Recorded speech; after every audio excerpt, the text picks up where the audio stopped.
दाखवण्याचं अजून एक महत्वाचं कारण आहे की का आम्हाला ती जागा दाखवायची आहे, का ही निवडणूक महत्वाची आहे. राजे हो, लोकांच्या मनात चीड आहे, लोकांच्या मनात राग आहे की तुम्ही आमच्याकडे मत मागता सन्मानाने, आम्ही तुम्हाला मत देतो आणि मत दिल्यानंतर त्याचं काय करते भाजपा? भाजपा सत्तेतनं पैसा आणि पैशातनं सत्ता जमा करते, पैशातून सत्ता कमावते, मग सत्तेतून अजून पैसा जमा करते आणि तो पैसा वापरला कुणासाठी जातोय? तो पैसा इथल्या गोरगरिबांच्या लेकरांच्या शिक्षणासाठी वापरला जात नाही. तो पैसा आमच्या बचत गटामध्ये काम करणाऱ्या ज्या माय माऊल्या आहेत त्यांच्या लघु उद्योगासाठी दिला जात नाही. तो पैसा अंगणवाडीमध्ये काम करणाऱ्या आमच्या माय माऊल्यांच्या पगारासाठी वापरला जात नाही. तो पैसा आशा वर्कर सेविकांचे पगार देण्यासाठी वापरला जात नाही. तो पैसा आमच्या तरण्या भांड पोरांना जे मेक इन इंडिया आणि स्टार्टअप इंडियाची स्वप्न दाखवली त्याच्या नावाखाली नवे उद्योग उभे करण्यासाठी भांडवल द्यायला दिला जात नाहीये. तो पैसा शेतमालाला योग्य भाव करण्यासाठी दिला जात नाहीये. तो पैसा मुंबई गोवा हायवे जो काही रस्ता राहिला त्या रस्त्याचं काम पूर्ण करायला दिला जात नाही. तो पैसा महागाई कमी करण्यासाठी वापरला जात नाही. तो पैसा देशाच्या सीमेवर लढणारे जे आमचे जवान आहेत त्या जवानांसाठी दिला जात नाही. तो पैसा जे आमची माणसं 60-60 वर्ष नोकरी करतात त्यांच्या पेन्शन साठी सुद्धा खर्च केला जात नाही. तो पैसा खर्च कुठे केला जातोय?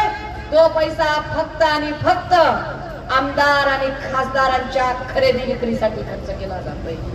आमदार आणि खासदारांची घोडे बाजार केल्यासारखी खरेदी विक्री केली जाते.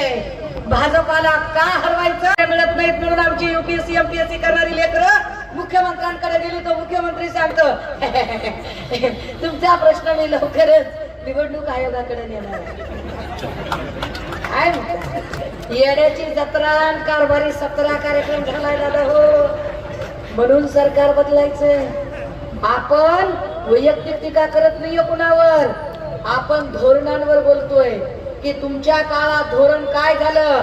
अरे आमच्यासाठी या देशांच्या सीमा राखणारे जवान ज्यांना माहित नाही की आता श्वास घेतोय पुढचा श्वास घेता येईल की नाही, इतका जीव धोक्यात घालून जगणारे जवान, त्या जवानांच्यासाठी अग्निवीर योजनेच्या नावाखाली जर 3 वर्षाची कंत्राट भरती तुम्ही काढत असाल आणि आमच्या जवानांचा अपमान करत असाल तर त्या अपमानाचा बदला या मतपेटीतून आम्हाला घ्यावा लागेल आणि तो घेतला पाहिजे.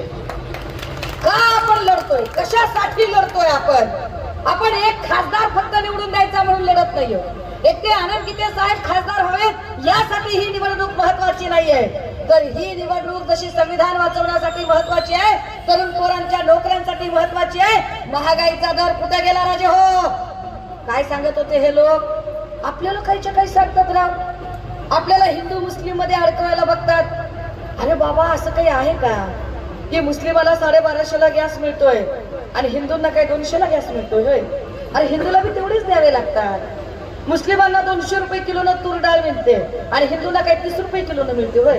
हिंदूला बी तेवढेच द्यावे लागतात. मुस्लिमाच्या लेकराला शाळेत गेल्यावर 2-2.5 लाख रुपये फीस भरावी लागते आणि हिंदूच्या पोराला काही फुकट ऍडमिशन मिळतं का? हिंदूच्याही पोराला तेवढेच पैसे खर्चावे लागतात.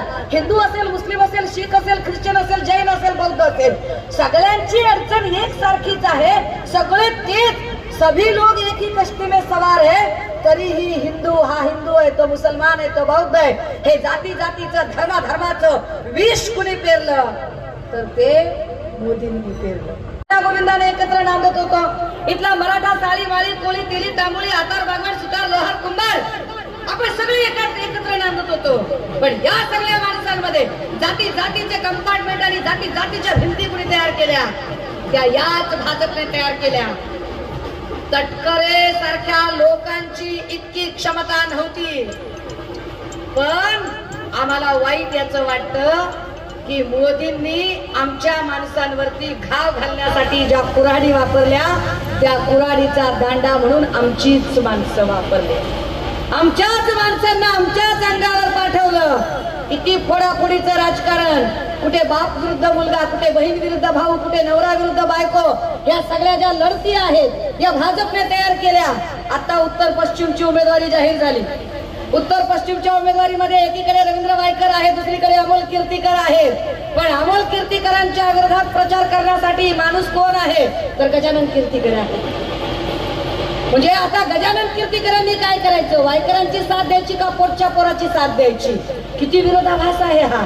तिकडे बारामतीमध्ये बहीण विरुद्ध भाऊ, तिकडे धाराशिव मध्ये बायको एका पक्षामध्ये, नवरा एका पक्षामध्ये. हा, बायकोला तिकीट आहे अजितदादाकडून आणि नवरा सांगतोय भाजप. अरे तुमच्यात नवरा बायकोत एकमत नाही, तुम्ही आम्हाला कसं काय शिकवत? आम्हाला कसं सांगा?